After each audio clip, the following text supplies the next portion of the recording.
I found one of the most shocking things that I found thus far in all the inspections that I've performed for people so far. And here we are on the roof of an architecture firm in this beautiful space that this person lives in. I'm going to show you the first thing right here. Stay back. Radio frequency energy may exceed exposure limits. This person just found out recently that they have cancer, and they've actually been helping their son for the last year or so, who's 25, who also has cancer. And I'm going to show you what is behind this building, and I'm really shocked. So here we go. Here's this door, and we're gonna just step in here very briefly because it's really intense in here. So this is cell phone towers. All of us know in our hearts, we would not knowingly move our family, move our home next to a cell tower, right? We know it implicitly that there's something just not right there. The fact is that there have been studies talking about cell phone usage, and this is $20 million study by the federal government because they wanted to make sure absolutely beyond a reasonable doubt that they knew exactly what was happening with cell phone technology and cell phone usage. They found and they determined conclusively that there were carcinogenic effects. Now we're talking about what's going on with the 5G system. Just want to make sure everybody understands. The issue with 5G wireless deployment is not the convenience, because we all like the convenience. It's not the ease of deployment, because it's a lot easier just to pop something up on a tree than it is to actually bury it under the ground and route it to somebody's house in a hardware configuration. The issue is that 5G deployment, because it operates in a higher frequency band of 24 to 90 gigahertz, has to use a higher power density level to get through walls and get through solid objects. And that means you're going to have to put these things every 2 to 10 homes. So you're going to have a cell tower every 2 to 10 homes. Nobody would move next to a cell tower, right? So this is something that is a serious concern.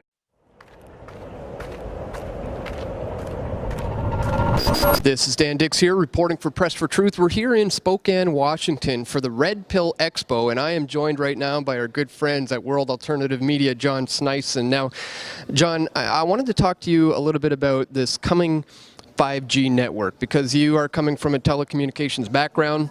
You are very knowledgeable in this area. So for anybody who's maybe just for the first time hearing about what this whole 5G thing is all about, what would you say is, just break it down in a nutshell. What is 5G and why should people be concerned about this? Well, sure. Let's just, by talking about 5G, let's just talk about what we have today, like 4G, for example. So what we have today is we have a bunch of antennas that are standing, along highways or they're on buildings or whatever they are. And that is kind of today's system. They have like a central node where you have ports in it for every single person. So they have they're like a base station, it's called, and it just when you pick up your phone and talk or use your text or anything on it, it communicates with a port in that base station, and then it sends that information to wherever you are, routing your information. So that's how it works today, the 4G. But the 5G system, what they plan to do is they plan to just use those antennas as a backbone, so just talking to each other without talking to the actual phones. But what they are going to do is they're going to place antennas everywhere. And the reason why they have to do that is because they're going up in frequency. So with a frequency, you need, when you go up in frequency, it's going to go less and less distance depending on the wattage. So you're going to have more wattage, which is the radiation, the energy that takes to send that signal out. So when that radiation comes out, they're going to have to amp up the power, and that is what the danger is. When I was back in Norway, I was climbing up in cell phone towers, and you have to shut down the tower or else you're going to get completely fried. Your body will be very destroyed. And I have a friend of mine, he can't go through those naked body scanners, those radiation chambers at the airports. Which I don't recommend anyone do. No, exactly. But he actually had to go through one once, and he just started puking because his inner workings of his body has gotten destroyed by the severe radiation you get by just going in front of one of those towers. And today's 4G towers, they usually send out what's at 60 watts, which is, it doesn't sound like much if you know what wattage is. But it has, the frequency is so much higher, so the radiation of that frequency is more dangerous to you. So let me get this straight. It sounds like what you're saying is with the implementation of these new antennas, the current antenna system, are they going to be designing like a mesh, like a giant invisible spider web of radiation that's going to be raining down on people? How's this going to work?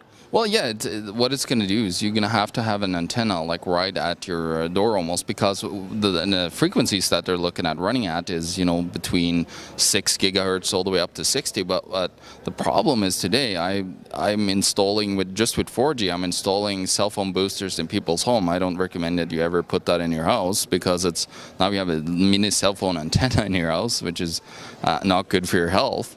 But with the new 5G, they're gonna have to completely like put these antennas so close and so tight that I don't know if I want to really be around a place that have 5G, because you're looking at of course, they're not going to have to send out at the 60 watt, which fries people, but they're going to send it out they're going to have to send it out at a decent wattage to actually be able to penetrate into the house. Because most houses today, the 4G signal, which is 2.1 gigahertz here in North America, has problems to penetrate already. So with the new system, and they're talking about different aspects and ways to like try to make it better and easier for them to penetrate, but I see that as a danger, because now you're gonna have all these antennas everywhere, and they're gonna constantly, you know, give you radiation. Because the radiation that are dangerous, they kind of minusculely talk about it in the 5G white papers, that, oh yeah, you're gonna have some, but it's gonna be 10 times less, they're saying and stating.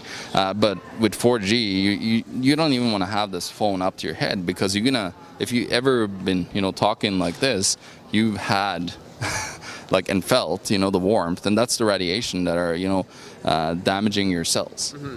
Well, let me get this straight, and correct me if I'm wrong, but as I understand it, what they would like to see is it be inescapable, essentially a global Wi-Fi system where anywhere in the world you would be able to log on to the Wi-Fi, or they would be able to log on to you.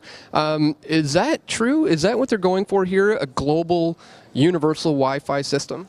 Well, if they are not planning on doing that, they're definitely doing it. It might not be the conspiracy, but they're definitely, like, that's where they're going with it. And it's just an automatic, I think, of governments and everybody wanting, well, of course, there's huge convenience having access everywhere you are, and we're so addicted to our phones today.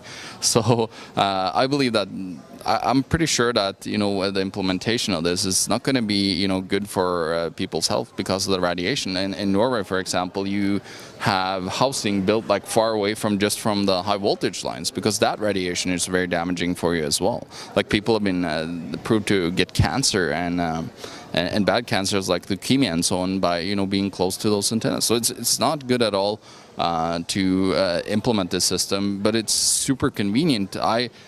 I would like to see more fiber optical cables, because it's just light and it doesn't radiate anything or damaging, you know, with the wattage and the electromagnetic frequencies that comes out of these towers.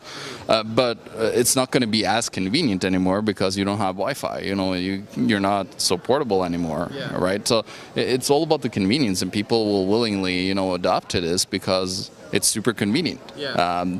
I don't see how we're going to stop it, because people are, as I said, super addicted. So I think the implementation, and of course the International Telecom Union, the ITU at the UN, is working on, you know, putting out legislation and creating all this stuff for all over the world. But yeah, it's inevitable, I think, that they're going to try to implement. Actually, in Morden in Manitoba, in Canada, they're just implementing a 5G system. Well, is there anything to do, in closing here, that people can do to protect themselves from this, or to mitigate it somehow, or to reduce the harmful effects that are inevitably going to be coming? Well, there's a couple of things you can do. You can, of course, like shut off your phone and not where, like I have right now, like close to your your private parts. Like, just to make sure that you shut it off. But the problem is if you shut it off, you're not accessible. So it's harder that way. But I would say you're probably better off in the long run, doing that. You can, of course, get devices and little cages that you can put around your phone to protect yourself from the radiation from them. And of course, if you have Wi-Fi at home, you can shut it down when you don't use it. To mitigate the exposure to the risks of the frequency, to the electromagnetic frequency. And of course, you can build yourself a Faraday cage around your house, but that's a little bit extreme, maybe. But maybe that's what they have to do in the future. They're going to have to do it, but we'll see where it's all going to go. I think there's a lot of risks that are not getting talked about, especially the health risks, and it's kind of like it's come out and in, like in Norway where I'm from too. Every now and then there's somebody talking about the cancer risks of cell phone usage, but then suddenly it just disappears. So it's I think, of course, the big telecom companies doesn't want to have anybody know that they could get cancer, because they would, first of all, they get massively sued, and then people might wake up to how dangerous the overuse of this is. Yeah, for sure. Excellent words of advice. Minimize your usage, essentially. This is something me and my girlfriend have recently implemented. A new rule in the house: no cell phones in the bedroom. We turn off the Wi-Fi before we go to sleep. It leads to some things that you never would have thought of. Like, I'm reading a heck of a lot more. I'm not sitting there in bed scrolling through my stupid social media websites, and I'm reading instead. So lots of benefits can come from reducing your exposure to radio frequency exposure and just the cell phone in general. So, John, once again, man, thanks so much for talking to us. Pleasure. Links will be located in the description below. At this point, the evidence has become sufficiently strong that cell phone radiation is a human carcinogen. A major development from California's Department of Public Health. High use of cell phones may be linked to certain types of cancer and other health effects, including brain cancer and tumors, lower sperm counts, headaches, and effects on learning, memory, hearing, behavior, and sleep. If it was a real problem, I would know. If it was a real problem, the government would protect us. How come I'm not hearing about this? They're all things I've heard when I give seminars. I get up there and they say, oh yeah, if this was really a problem, they would have told us. I am they. I am a, legitimate scientist, and I am telling you.